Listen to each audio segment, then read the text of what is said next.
salaamaaleykum maa ngi jégalu nag live bi moom du live bu gudd d'abord damay baalu ak ñëpp ba pare di wax nag ne vraiment nag wax dafa trop c'est trop corona Covid 19 man je m'adresse aux musulmans sénégalais quoi lu ëpp tuuru quoi suñu jumulee bi mooy 3e vendredi boo xamante ne nii duñu julli quoi duñu julli ci jumaa yi non seulement julliñ ci jàkka yi fajar jàkka yi da ngay dégg dañuy nodd rek bu ñu noddee ne toog leen seen kër ngeen julli ngeen ñaan yàlla faj jàngoro yi. takkusaan tisbaar tous les heures prière yëpp heure prière yëpp dañuy nodd rek après kenn du dem ci jàkka yi quoi boobu fekk na 4 avril bi mu jotee Macky Sall dajale na ay nit biir palais ñu def ñu biir palais def nañ fa seen défilé ne dañuy kii affaire bi quoi xam nga ni ñu ko tuddee noonu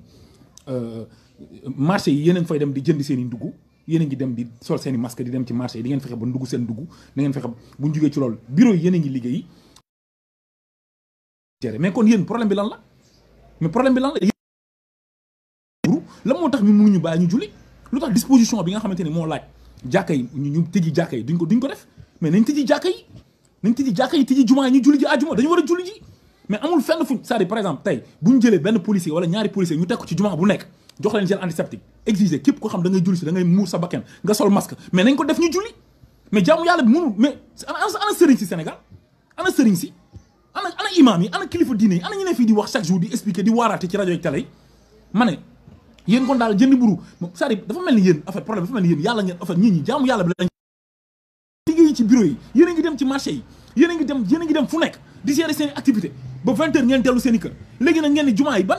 gée la ñuy julli 20h gée rek la ñuy julli 20h te lépp lu ngeen bëgg def yéen a ngi koy def amul benn kilifa diine amul kenn Sénégal ñetti ajuma ngi ni kenn julliwul ajuma jumaa yi kenn julliwul lépp ñu tëj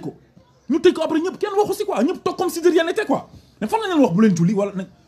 gis nga booy ragal da ngay ragal yàlla quoi booy ragalal yàlla feebar bi ñoom fi ñu ko yóbbu feebar bi eggu fa te feebar mën nañ jël disposition yi tax ñu war a mën a julli ci jàkka yi fexeel ba yow nga mucc ba raxasu ba muuru ba war a dee te sa dee jotul mais ana iman bi ñuy wax Sénégal ana jaamu yàlla bi ñuy wax Sénégal ana sëriñ si li fi sëriñ yi ana association ligue des imams mag ñi nga xam ñooy xeexal diine yi mais anañu kenn du wax kenn du ci wax dañuy tëj jàkka yëpp tëj kenn juleetul te formation yi ñi ngi nekk ci leen neex ñi ngi nekk seen activité yëpp lépp lu ñu bëgg def ñoom ñi ngi koy def ñun musulman yi mënuñu julli quoi mënuñu am suñu jàkka yi ak si suñu jàkka yi ma ne xam nga lan la nañ wan ni Sénégal ñun ñoo fi nekk kat quoi ñun ñoo fi teg ñi fi nekk nañ jël ay disposition teg ko ci buntu jàkka yi ñun muur seen bakkan yi ñëpp kuy ñëw di julli nga takk masque mais yërmande yàlla bi ci nekk kenn du julli kenn ajuma yi 3 ajuma ñetti ajuma julli wuñu quoi ñu ne dañuy ragal feebar quoi feebar ma ne nañ dem jël disposition ci jàkka yi dafa fa ay masque teg fa ay alkaat yi kuy julli nga takk sa masque tak wala nga sol sa gant nit ñi julli quoi ñu jaamu yàlla ñu ñaan yàlla tegg ñu yàlla mënuñu mere ba pare ñu war a ñaan mu jégal ñu fi ñu ko war a ñaanee mu jégal ñu tëj ko mais loolu rek laa amul leneen lu may wax dama ne na ñëpp jug wax ci quoi na ci sëriñ sëpp wax na ñëpp jug wax li ñuy def ni dëgg du yoon teguñu ko fenn disposition yi ngeen di lijjanti ba dox Sénégal yéen a ngi ni day yéen a ngi ni demu leen julli ci jàkka te bu ñuy séddale ceeb ngeen dem groupe di xëccoo foofu di xëccoo ay ceeb yéen a ngi demu leen julli ci jàkka ji tam bu jaay mburu ngeen bu marché bi tijjee ngeen dem ci marché bi jënd yéen a ngi ni di xëy di dem ci bureau yi yow ñaata auto transport Sénégal dañ ko téye ñun ñaa ngi dem ci transport mbooloo yi nekk ci transport dañu nekk ci jàkka yi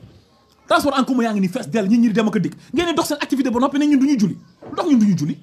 sàlla ngi ni bi muy dem di xooli ceeb bi mbooloo la àndal te mbooloo boobu noonu amaana mën na ba sa am si jàkka waaye dañoo sonn waaye lii c'est trop quoi trop c'est trop dama ni nag message bi ngir yàlla war a suuru laay képp koo xam ne diine nekk na tuuti soxol partagé ko quoi ba ñoom autorité compétente ñu jot ci mais li may waxal mooy musulman yi parce que yenn yi bu yàggee ñàkk fayda lay nduróol quoi bu ñu teree jaamu yàlla nañ ñu tere lépp quoi nañ def lu leen neex nañ kuuru fa nañ dóor nit ñi nañ def lu leen neex nañ fenn nañ créé seen i affaire nañ feebar bi dugg na fii chaque jour ñu ne cas bi am na cas yoo xam ne doo ko gis mukk nañ def lu leen neex mais nañ ñu bàyyi ñu jaamu yàlla bàyyi lañ ñu privé suñu jaamu yàlla ñun loolu lañ am vraiment loolu daal mooy message bi quoi maa ngi jégalu laaj bi dugg quoi ngeen baal ma àq nag su waxin bi dëgg rek jërë ngeen jëf wa salaatu salaam ala rasulullah